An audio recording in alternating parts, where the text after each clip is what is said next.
torna a espiritualidade cristã diferente das demais espiritualidades que nós temos aí? A espiritualidade cristã, ela é diferente das demais, porque em todas as outras religiões, em todas as outras parâmetros de espiritualidade, existe o mérito humano na produção da sua própria salvação. Então, assim, você cria mecanismos para que a salvação humana parta única e exclusivamente do homem. Então, assim, o cara se mata, o cara faz sacrifícios, o cara anda não sei para onde. Por quê?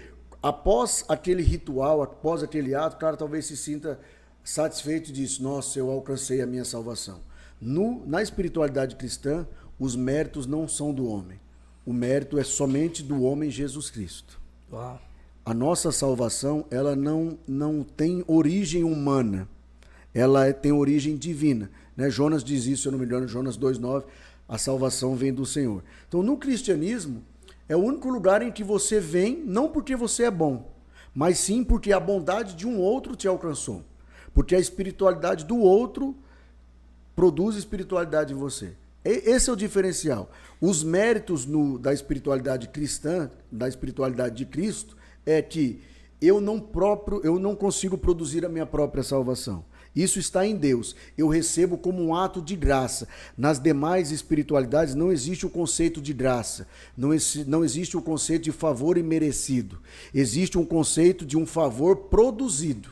De um favor como mérito. É o tal da meritocracia, a meritocracia espiritualista. O cara tem porque ele está produzindo aquilo. No cristianismo, não. Existe graça. Então, nas demais religiões não existe o conceito da graça. Sim, sim.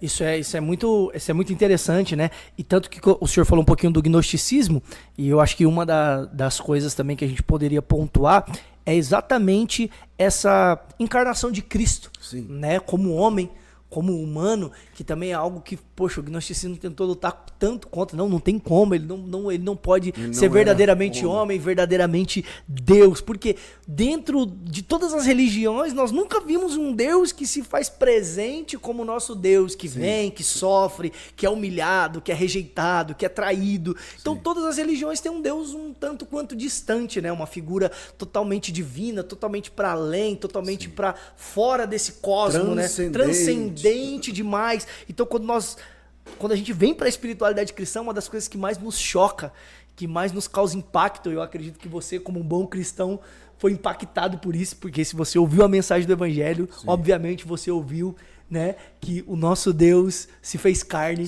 e habitou entre nós, o verbo se fez carne e habitou entre nós. Eu acredito que isso é um dos impactos, cara, mais incríveis, assim, eu acho, da espiritualidade cristã, né? Não, com certeza. Eu gosto muito, não sei se você gosta, as pessoas que estão nos assistindo gostam, eu gosto muito de mitologia grega. Eu gosto? Né? Eu, particularmente, eu acho que eu já assisti a Fúria de Titãs umas 150 vezes. É muito bom. E o que eu acho interessante é o conceito de divindade lá, né? Tipo assim, existem os deuses e existem os semideuses, que é um cruzamento dos deuses com a raça humana. Então, assim, na mitologia grega, era possível que Deus se fizesse carne, mas através de um relacionamento com um ser humano. E ele seria um deus menor, né? Um demiurgo, né? Exatamente, um demiurgo, um semideus tipo, né, o filho do o Hércules, Zeus, por tipo exemplo. Hércules, né? E aí o que acontece?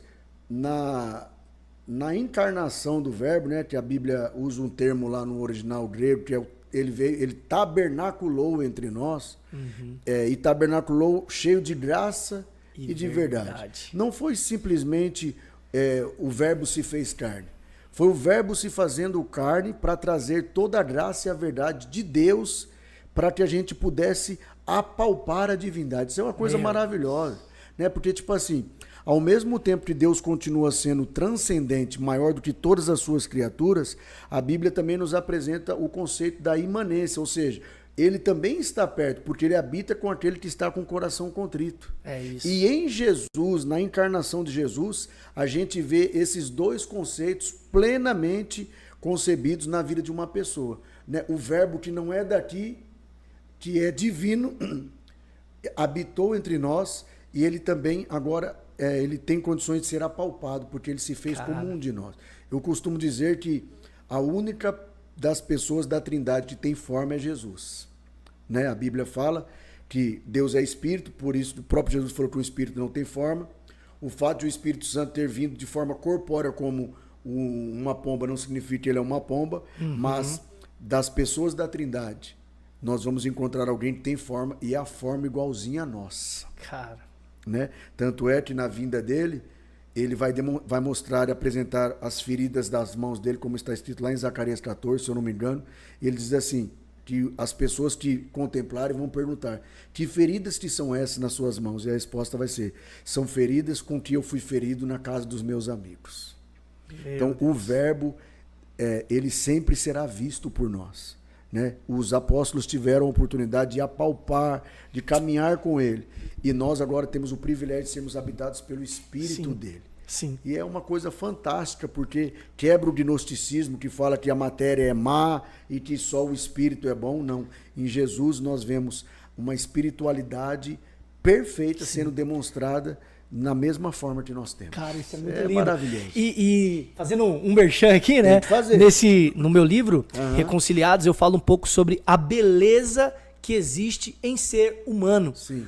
E aí eu falo até um pouquinho nessa questão, né, de quanto os gnósticos tinham essa dificuldade de olhar e ver Jesus também sendo verdadeiramente homem, né? Porque a gente sempre tem essa ideia, não, o homem... Não, cara, quando você vê alguém sendo gentil, quando você vê alguém sendo educado, quando você vê um rapaz ajudando uma senhora a atravessar a rua, você olha para aquilo e de alguma forma aquilo te dá uma alegria. Você fala, uau, que coisa linda. O que é aquilo? Humanidade. Exatamente. Então, Jesus... ser um ser humano comum. Exatamente. Então Jesus não veio só nos ensinar a ser mais espiritual. Ele veio nos ensinar também a forma correta de ser humano. Exatamente. Porque Deus nos criou para ser humanos perfeitos. O pecado que veio e desumanizou o humano perfeito que Deus criou. Verdade. Mas Deus criou nós para sermos seres humanos perfeitos.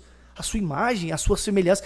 Um dos pilares também, né, da espiritualidade cristã. Ele compartilhou como uma pessoa os seus atributos comunicáveis a nós. Né, que é a gentileza, o amor, a bondade, a misericórdia, o perdão, entre tantas outras, cara. E tem tanta beleza nisso, né? E às vezes a gente não consegue enxergar a beleza nisso, né? Você repara, né? Eu costumo dizer para as pessoas que você quer aprender a ser um cristão, lê os evangelhos, vê o que Jesus fez. Porque, por exemplo, eu acho um episódio lindo quando os apóstolos ali, os discípulos, estão querendo afastar as crianças de Jesus. Né?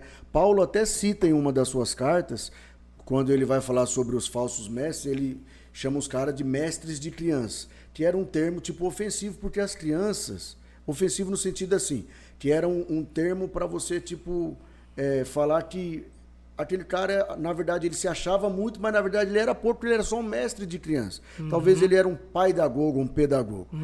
E assim, criança não era muito valorizada na época de Jesus, as mulheres, né? Todo judeu parece que orava dizendo, Senhor, obrigado porque eu sou judeu, obrigado porque eu não sou gentil, obrigado porque eu não sou mulher.